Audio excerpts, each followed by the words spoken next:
What's up, YouTube? We're back with another weekly episode of Invest in Myself. And before we start, go ahead and click that like and subscribe button. We want everybody to kind of learn these concepts here.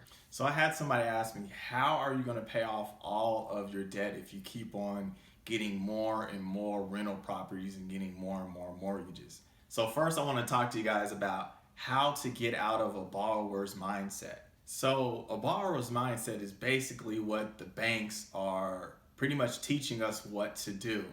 So I'll be using real estate as the example here. So what we are programmed to think here is, hey, let's get the highest credit score that we can. We can get the lowest interest rate on our mortgage and pay this mortgage off within 15 to 30 years.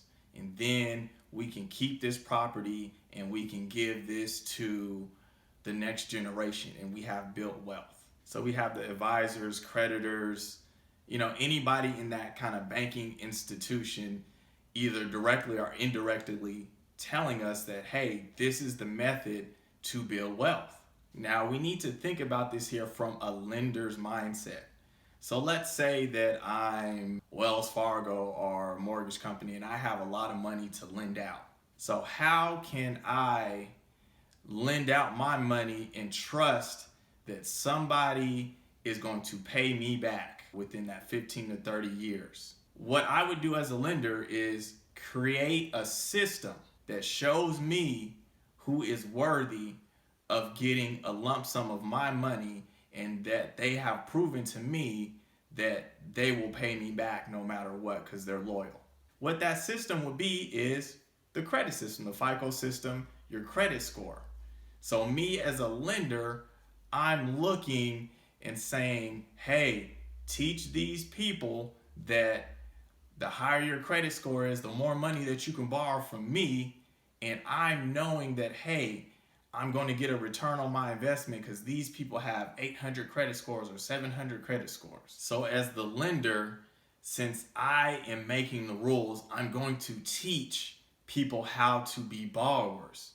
So I'm going to put it in the heads of financial advisors, credit repair people, anybody in regards to finances. They're going to tell you that credit is what you want to work on and build that score up. They're indirectly not knowing, hey, this is going to be benefiting the lender. Now, I'm not saying that these people are bad. These people just don't know what's kind of going on above them. So for example, majority of us know that the school system has failed us. It does not prepare us for life outside of high school, right? Well, would you blame the teachers for the curriculum? You wouldn't blame the teachers for the curriculum. They're just doing their job. You have to blame somebody higher up. So I just want to put that in your head that the financial advisors, credit repair people, and things of that nature, they are not to blame. But I do want you to take notice that these people don't know what's kind of going on. They're just fitting the bank's curriculum, the lender's curriculum, and they're just preaching it to us. And mind you, some of this advice that they are preaching is really good advice.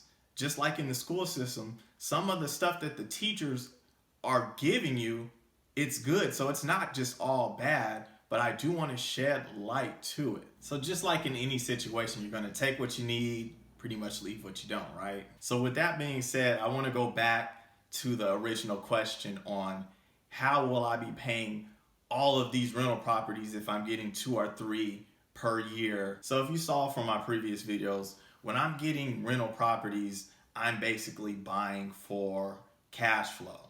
Now, majority of my cash flow is around $400 to $500. So the reason why I'm not worried about paying off my rental properties is because some of that cash flow I use to buy a level term life insurance policy. So term life insurance is pretty cheap. It's basically one of the cheapest life insurance policies you can get. So I'm 30, and if I wanted about $1 million life insurance policy over the span of 30-year term, it would probably cost me around maybe $70 per month.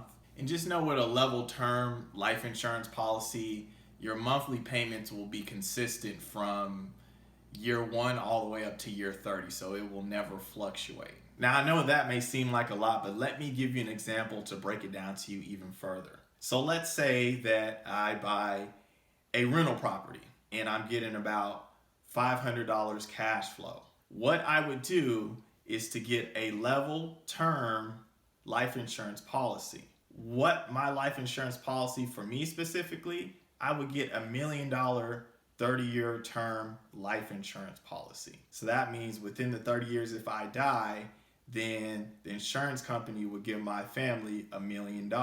So what I'm going to do is not focus on the rental property and paying that down. I'm going to get more and more properties until all my properties add up to $1 million. Because either what's going to happen is I'll die within that 30 years and they're all paid off, or if 30 years has passed, then my properties will be paid off, or they may have just a couple years left on them where I can in turn just pay them off. Now, in the midst of getting these properties, you eventually want to use some of your cash flow to get a whole term life insurance policy with the cash value in it.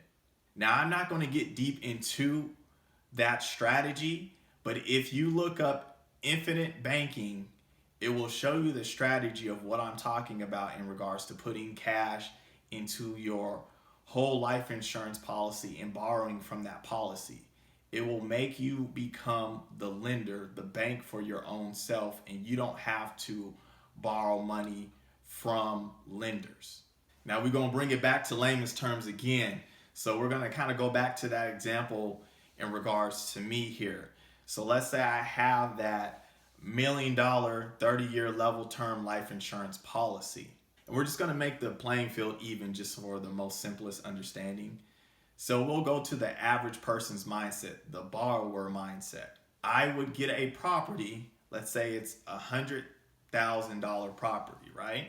I would pay that property down. I would get a 30-year mortgage and my credit score is the highest. So let's say I'm paying 3% interest. So I'm beating Bill that has a 650 credit score and he's paying 5% on his house. Now, again, you're going to loyally pay your mortgage payments and you would get that $100,000 house paid in full within 30 years. So now since you have it paid off in 30 years, now you can pass this one house down to your future generation. So you have built some wealth for them, right? And we can even say, hey, you know what? I have a good job. I made extra payments and I paid it off in 15 years. And so I got another house, $100,000 house. And then, I did extra payments and I paid that one off in 15 years. So now I have 2 houses to pass on to the future generations. Now that's fine. That's good. That's what they want us to do as borrowers. Now let's go back to the strategy in regards to what I'm doing, thinking outside of the box of what the banks and everybody else is telling us. So if I have a $1 million term life insurance policy and I buy a $100,000 house, I'm not going to be worried about paying that off. I'm going to have my tenant pay the minimum payment of the mortgage for the 30 years. And what my focus is, I want to get 9 more houses to equal $1 million. Because once I get 10 houses, then it's at that $1 million point. Now, since I have my life insurance policy, if I die within those 30 years, then they're going to give me $1 million, or they'll give my family $1 million. They'll pay that off. Now I have passed 10 houses to my family, while you're in the borrower mindset and you have passed 1 or 2 houses. So now I have 10 times the wealth as you, and I didn't put in that much work. Now let's take that even a step further. So if you are preaching to your future generations to do what you just did to get 1 or 2 houses, and I'm preaching to my future generations, hey, do the same thing that I did so you can get 10 houses, but they have a head start on you because they have 10 times more assets they may be getting 20 houses or 30 houses before they die. They're not worried about paying it off because they'll just have a bigger life insurance policy. And once they die, that will just pay it all off. So now we get to the point where we have to think deeply here. If we are obtaining 1 or 2 properties within our lifetime, but the wealthy are thinking like lenders and they're getting 10 to 20 properties, this is why we can never get ahead. The wealthy are going ahead 10 times more than us. So we have to switch our mindsets and stop thinking like borrowers. That's what the lenders want you to think. They want you to think like borrowers. So last point I want to get across. So let's say that after 3 generations of doing the lender perspective of having that life insurance policy and that paying for my properties and me just getting as much properties as I want, let's say after 3 generations, we're able to obtain 400 properties. Now, I'm at an aspect where I can actually be a lender. I have so much equity that I can lend you money. Since I'm going to be thinking like a lender, I want to tell you, hey, Billy, bring your credit score up to 800 or 700, and guess what? I'll give you a huge loan. And I'll put it at a lower percent interest, and I know Billy's going to pay me back because he's been loyal. We have the credit score data that he will pay off this 30-year mortgage. And guess what? As a lender, I am happy about that because I'm getting my money. I'm almost guaranteed to get my money because I have data to prove it. And then we have brainwashed people that are borrowers to keep on doing what they're doing. So this video is just to open up you guys' mindset and stop being a borrower. Stop just listening to what the banks are telling you, what other people are telling you. Do your research. See what Chase and Wells Fargo, the person that owns it, what are they doing? Why are they lenders? We got to think a little deeper here. So again, I hope these videos have helped you kind of change your mindset. And we will be back with another Invest in Myself video next week. I hope you guys have a good week. Peace out.